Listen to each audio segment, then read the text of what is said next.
कैसे जाने किसी के दिमाग में क्या चल रहा है। काश हम किसी का मन पढ़ पाते। ये एक ऐसी सुपर पावर है जिसे पाने की इच्छा कभी न कभी लगभग हर किसी को होती ही है। और हो भी क्यों ना, आखिर किसी के मन की बात जान लेने के फायदे भी तो बहुत हैं। लेकिन अगर सामने वाले ने उसके विचारों को अपने मन में ही बंद करके रखा है तो फिर आप कैसे जानेंगे कि उसके मन में आखिर चल क्या रहा है। वैसे माइंड रीडर बनने के कई सारे तरीके मौजूद हैं। अलर्ट रहकर और अपना दिमाग खुला रखकर ओपन माइंडेड आप असल में अन्य लोगों की फीलिंग को समझ सकते हैं। इस गाइड में आपको कुछ मनोवैज्ञानिक तरकीबें और सलाह का इस्तेमाल करके दूसरे लोगों के दिमाग को प्रभावी ढंग से पढ़ने के तरीके मिल जाएंगे। 1. माइंड रीडिंग दूसरे व्यक्ति के मन में क्या चल रहा है यह समझने के लिए संकेतों को एक साथ मिलाने की क्षमता है। यह वास्तव में टेलीपैथी या लोगों के दिमाग को पढ़ने के लिए किसी प्रकार की अलौकिक शक्ति सुपरनैचुरल पावर नहीं है, लेकिन कुछ मनोवैज्ञानिक इसे सहानुभूति सटीकता एम्पैथिक एक्यूरेसी कहते हैं, जो संकेत हैं जिनके साथ आपको थोड़ा बहुत अंदाजा मिल जाता है कि वास्तव में किसी के दिमाग में क्या है। 1. ये संकेत किसी व्यक्ति की बॉडी लैंग्वेज, उनके बैकग्राउंड और यहाँ तक कि उनके बोलने की डिटेल और स्टाइल पर ध्यान देकर भी सामने आ सकते हैं। उदाहरण के लिए, हो सकता है कि नाराज या दुखी होने पर वो अपनी बाहों को सामने क्रॉस करके रख सकता है। कुछ साइंटिस्ट माइंड रीडिंग मोटिवेशन नाम के एक अन्य पहलू का भी सुझाव देते हैं, जो दूसरों की मानसिक स्थिति को समझने की एक उपयोगी क्षमता है। 2. उदाहरण के लिए, माइंड रीडिंग मोटिवेशन में माहिर कोई व्यक्ति अपने फ्रेंड को लगातार डेस्क को अपनी उंगलियों से बजाते हुए देखकर उसके परेशान मूड के बारे में पता लगा सकता है। 2. दिमाग को पढ़ने की क्षमता को मेंटलाइजिंग या मानसिक गतिविधि समझने मेंटलाइजिंग के रूप में भी जाना जाता है। वास्तव में लगभग हर कोई हमेशा ऐसा करता है। शायद आप हर समय दिन में कम से कम 2 या 3 बार यह पता लगाने की कोशिश कर सकते हैं कि दूसरे लोग क्या सोच रहे हैं। हो सकता है कि आपको इस बात की पूरी जानकारी भी न हो कि आप यह कर रहे हैं। मानसिकता तब भी हो सकती है जब आप किसी पूरी तरह से अलग चीज के बारे में सोच रहे हों। अन्य लोगों की भावनात्मक स्थिति को मानसिक रूप से समझने और समझने में सक्षम होना काम पर, कॉलेज में या आपके निजी जीवन में एक बहुत ही काम आने वाली स्किल हो सकता है। ऐसे क्षेत्र में काम करने वाला कोई भी व्यक्ति जिसके लिए उन्हें अन्य लोगों को अच्छी तरह से समझने की आवश्यकता होती है, जैसे कि राजनयिक, स्वास्थ्य कार्यकर्ता या व्यवसाय, अपने मेंटलाइजेशन स्किल्स में सुधार से बहुत लाभान्वित हो सकते हैं। स्टडीज से पता चला है कि आमतौर पर महिलाएं पुरुषों की तुलना में मेंटलाइजेशन में बेहतर होती हैं। 4. ऑटिज्म से पीड़ित लोगों को मेंटलाइज करने में मुश्किल हो सकती है। ऑटिज्म से पीड़ित कई लोगों के पास अन्य लोगों की भावनाओं को समझने में उनकी कठिनाई का सामना करने में मदद करने के लिए समय से पहले बातचीत का अभ्यास करने जैसी रणनीतियां होती हैं। 5.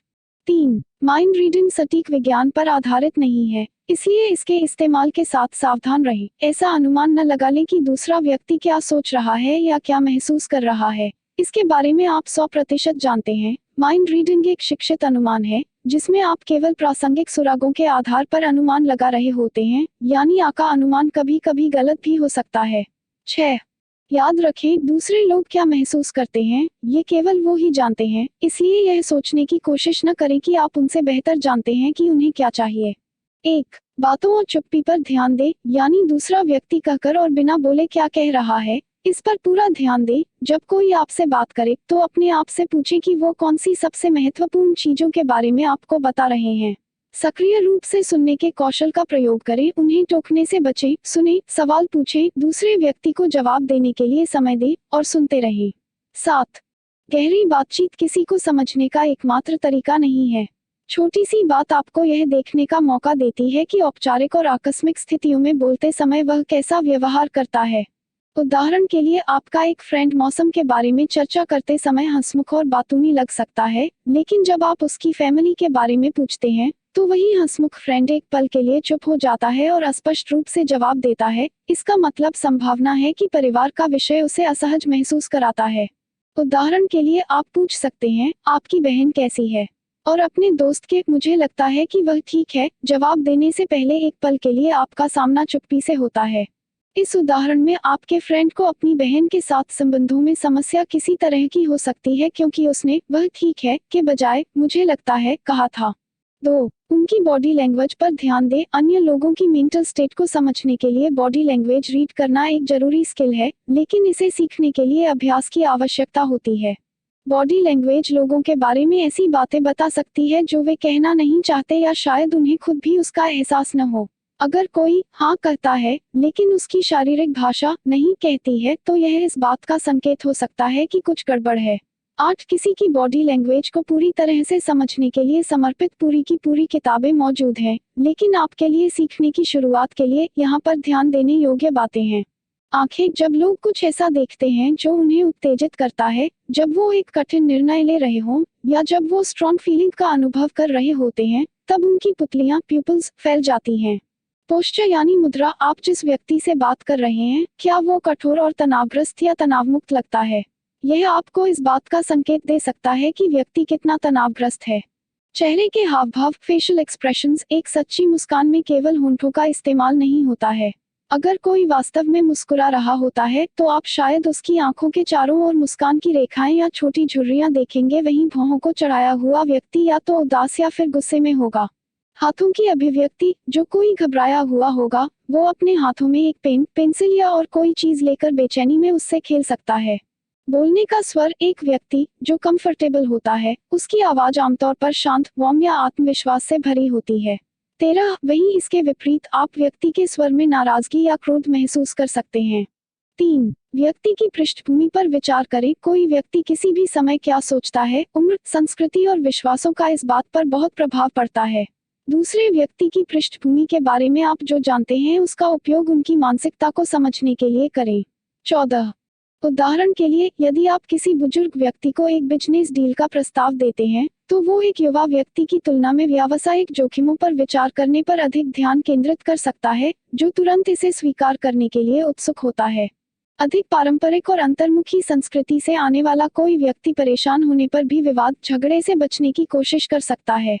4 सहानुभूति की अपनी भावना का प्रयोग करें। संवेदी धारणा एक ऐसा शब्द है जिसका अर्थ है कि आपके आसपास की दुनिया के संबंध में आपका शरीर कैसा महसूस करता है, इसके बारे में जागरूक होना, यानी आप अन्य लोगों के साथ बातचीत करते समय महसूस होने वाली शारीरिक संवेदनाओं से अवगत हैं। किसी अन्य व्यक्ति को बीमार या पीड़ित देखना शारीरिक संवेदनाओं को ट्रिगर कर सकता है जो आपको भी पीड़ित करता है। अगर कोई आपको बहुत दुखी या खुश महसूस कराता है तो इन संकेतों का उपयोग करके सोचें कि क्या वो वास्तव में खुद भी उन भावनाओं को महसूस कर रहे हैं या नहीं। 1 उनकी राइटिंग, उसके टेक्स्ट या ईमेल में आपके अनुसार उसे कौन से विषय सबसे ज्यादा पसंद आते हैं। यदि वह ब्लॉग या सोशल मीडिया पर पोस्ट करता है तो उन्हें पढ़ने के लिए समय निकालें। जब वह किसी ऐसे विषय पर चर्चा करता है जिसे वह वास्तव में पसंद करता है तो उसकी शैली और शब्दों का चुनाव कैसा होता है। उदाहरण के लिए, आप यदि ऐसे व्यक्ति के बारे में जानना चाहते हैं जो यात्रा के बारे में लिखना पसंद करता है, तो यदि आप अपने शौक से संबंधित विषयों पर चर्चा करते हैं तो वे आपसे बातचीत करने में रुचि ले सकते हैं। 2 उनकी सोशल मीडिया, लोग जिन चीजों के बारे में पोस्ट करते हैं और अपने पोस्ट में वो जिस लहजे का इस्तेमाल करते हैं, उससे आपको हर तरह के विषयों पर उनके विचारों और भावनाओं के बारे में सुराग मिल सकता है। आप सोशल मीडिया का उपयोग यह बताने के लिए भी कर सकते हैं कि सामाजिक परिस्थितियों में कोई कितना सहज है। अंतर्मुखी इंट्रोवर्ट्स लोग मैं जैसे आत्म केंद्रित शब्दों का उपयोग करना पसंद करते हैं, जबकि बहिर्मुखी एक्सट्रावर्ट्स ऐसे शब्दों का उपयोग करते हैं जो सामाजिक गतिविधियों का वर्णन करते हैं, जैसे प्यार, रात या पार्टी। यदि आप सोशल मीडिया के जरिए किसी व्यक्ति की मानसिकता के बारे में अधिक जानना चाहते हैं तो उसके शौक और रुचियों का अंदाजा लगाने के लिए उसके द्वारा फॉलो किए जाने वाले अकाउंट्स की जांच करें। 3 उनके करीबी दोस्त उनके बारे में क्या सोचते हैं। जो लोग उस व्यक्ति के करीब हैं जिसे आप बेहतर ढंग से समझने की कोशिश कर रहे हैं, शायद उनकी पसंद और नापसंद का और साथ ही कुछ स्थितियों में उसकी प्रतिक्रिया के बारे में अच्छा विचार रखते होंगे। जिसके बारे में आप जानने में रुचि ले रहे हैं, उस व्यक्ति के किसी मित्र या परिवार के सदस्य से पूछने की कोशिश करें हैं कि किसी खास विषय के बारे में वो क्या सोच सकता है। उदाहरण के लिए, यदि आप यह पता लगाने की कोशिश कर रहे हैं कि कोई व्यक्ति डेट पर क्या करना चाहेगा, तो उसके भाई बहनों से इस तरह के सवाल पूछने की कोशिश करें, आपकी बहन को किस तरह का खाना पसंद है। 4 उनकी पर्सनल स्टाइल और लुक्स, जैसे फर कोट पहनने वाला कोई व्यक्ति शायद पशु अधिकार कार्यकर्ता नहीं होगा। याद रखें कि आप किसी व्यक्ति के अपीयरेंस से केवल कुछ सीमित निष्कर्ष ही निकाल सकते हैं। एक यूनिफॉर्म इस बारे में अधिक बताती है कि कोई व्यक्ति कहाँ काम करता है, न कि वह कौन है। उदाहरण के लिए, यदि किसी ने अपने बालों को असामान्य रंग में रंगा है और फैंसी कपड़े पहनता है, तो सामाजिक मुद्दों पर उनके अपरंपरागत और खुले विचारों वाले होने की संभावना है। एक, अपने खुद की राय और व्यक्तिपरकता पर ध्यान न दें। किसी और को कैसा महसूस हो रहा है, इस पर विचार करते समय अपने मन को निष्पक्ष रखने की कोशिश करें। याद रखें, सिर्फ इसलिए कि आप एक निश्चित तरीके से प्रतिक्रिया करेंगे इसका मतलब यह नहीं है कि कोई और भी ऐसा ही करेगा।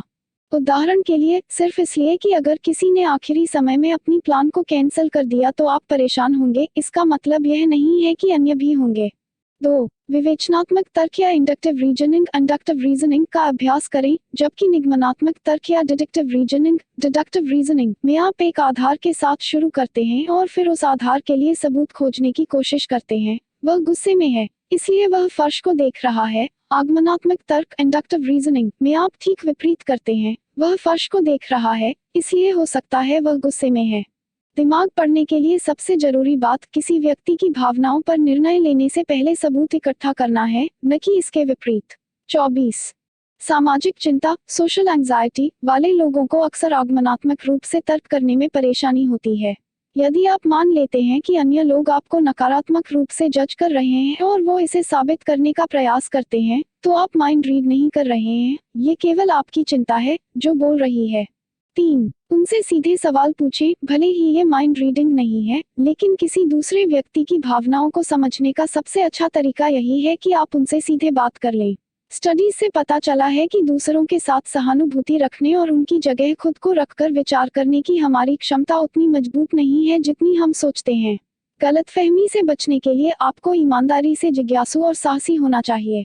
उदाहरण के लिए आप ऐसा कुछ कह सकते हैं, मुझे लगता है कि आप थोड़े नर्वस हैं, लेकिन मैं गलत हो सकता हूँ। आप कैसा फील कर रहे हैं? या आप ऐसा कह सकते हैं, मुझे लगता है कि आप मेरे साथ समय बिताना पसंद करते हैं, लेकिन मुझे समझ नहीं आ रहा है इस शाम के बारे में आप कैसा फील कर रहे हैं। सलाह, आने वाले समय में मशीनें इलेक्ट्रॉनिक संकेतों के माध्यम से हमारे विचार